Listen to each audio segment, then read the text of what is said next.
Oi pessoal, tudo bem? Quanto tempo, né?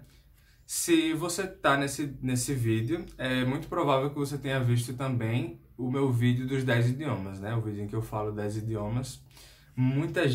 Esse vídeo teve muitas visualizações e muita gente me pediu que eu fizesse mais vídeos explicando como eu aprendo idiomas, como é uma boa forma de aprender, como melhorar a pronúncia e diferentes assuntos nessa área, né, dos idiomas e do aprendizado de idiomas.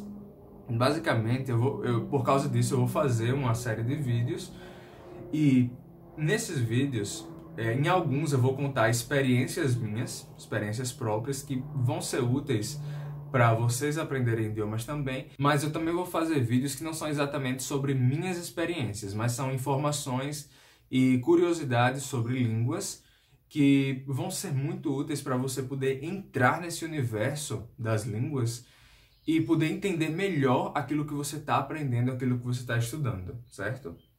Então vamos lá. No vídeo de hoje eu vou falar um pouco sobre a questão da pronúncia, certo? Como você ter uma boa pronúncia na língua que você está aprendendo. Então, a minha dica é, às vezes a gente fica preso nos sons existentes no nosso idioma e a gente tenta entender os sons da língua estrangeira a partir dos sons da nossa língua, certo? Isso é muito comum. Isso leva a pronúncias pouco precisas em inglês, em francês e por aí vai. Você termina produzindo sons que não são os sons que tem naquela língua, mas são sons que tem na sua e você acha parecido com aquele som, tá? Comigo, especificamente, quando eu comecei a aprender línguas estrangeiras, eu tive esse problema. Eu tive esse problema mais de uma vez, mas eu vou contar um caso específico, que foi no francês. O artigo masculino em francês é le, certo? L-E se escreve. E o plural é le, se escreve L-E-S. A pronúncia é diferente. O singular é le e o plural é le, tá? Eu tinha lido que eram sons diferentes, mas eu não sei porquê, isso faz mais de 10 anos, mas eu simplesmente ignorei essa diferença.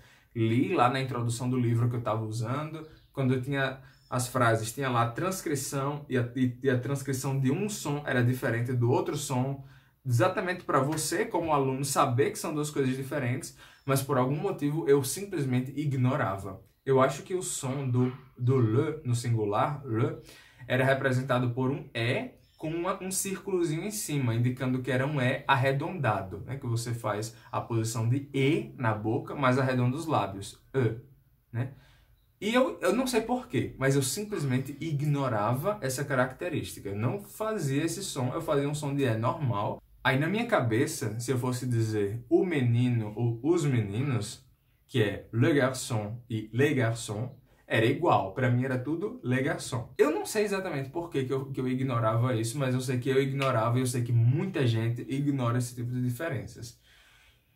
E eu achava que a pronúncia do singular e do plural eram iguais, mesmo tendo lido que não eram, eu simplesmente ignorei, como muita gente ignora, e você fala a pronúncia da palavra é tal.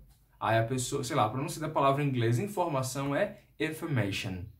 Aí a pessoa repete information, com som de O no final. Só que não é O, é information, certo? É o famoso schwa, é o som de schwa do inglês. Brasileiros ignoram. E o som do E do francês também, brasileiros costumam ignorar. E por aí vai. E eu ignorava, certo? E um dia, falando com um menino que estudava na minha escola, um amigo meu que era falante nativo de francês, eu comentei com ele, em francês é igual se eu digo o menino e os meninos, é a mesma coisa? Aí ele falou, não, é le garçon, les garçons. Ele pronunciou os dois do jeito diferente, e mesmo assim eu ouvi igual. Então tá aí um grande problema. Se você não se esforça para fazer o som certinho, a sua cabeça também vai ignorar a existência daquele som e você não vai mais nem ouvir a diferença entre os dois. E eu não ouvia a diferença, né? Só depois de bastante tempo, lendo de novo sobre isso, aí eu vi, é le garçon, les garçons. Aí eu fui ouvir e terminei pegando essa diferença.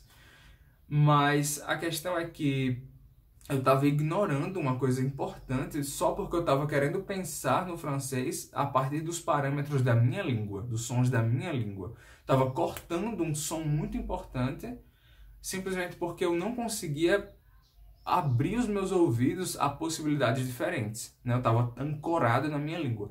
E quanto mais eu fui estudando idiomas estrangeiros, mais eu fui quebrando essa âncora que eu tinha no português, para eu ficar aberto à possibilidade de qualquer som, qualquer coisa que um falante daquela língua fizer, qualquer coisa, por mais sutil que fosse, que ele produza com a boca, que diferencia um som de outro, eu sei que é importante. Que não é só uma questãozinha de sotaque, é parte essencial da fonética daquele idioma. Então, essa é a dica que eu dou para vocês, certo? Prestem atenção nas sutilezas de som. Se você tem um professor de idioma estrangeiro, preste atenção no som que ele faz. Não fique preso em como a palavra é escrita, porque isso pode enganar muito no seu aprendizado, né? A grafia é muito arbitrária às vezes, e às vezes se você se baseia na grafia do seu idioma materno, você vai se confundir. Então não fique ancorado na escrita. Ouça os sons e pergunte ao professor ou leia no material que você usa. Preste atenção nisso, certo? Os sons são muito importantes, tá? Então não cometam o erro de achar que le garçon e le garçon são a mesma coisa, ou de achar que são sons muito parecidos, porque não são. Basta você prestar atenção e ficar repetindo até a sua mente internalizar esses dois sons como sendo dois sons diferentes que vão aparecer em situações diferentes, certo? Da mesma forma que em português a gente tem avô e avó. E nenhum falante de português confunde avô e avó. Pra gente é muito óbvio, né? São duas palavras bem diferentes. Ou se eu digo, por exemplo, concerto e concerto, né? O concerto e eu concerto, ou jogo e jogo, o jogo, eu jogo o jogo. A gente não confunde isso nunca, né? Mas para muitos estrangeiros isso é muito complicado. Então não deixe que isso seja complicado para você nas outras línguas.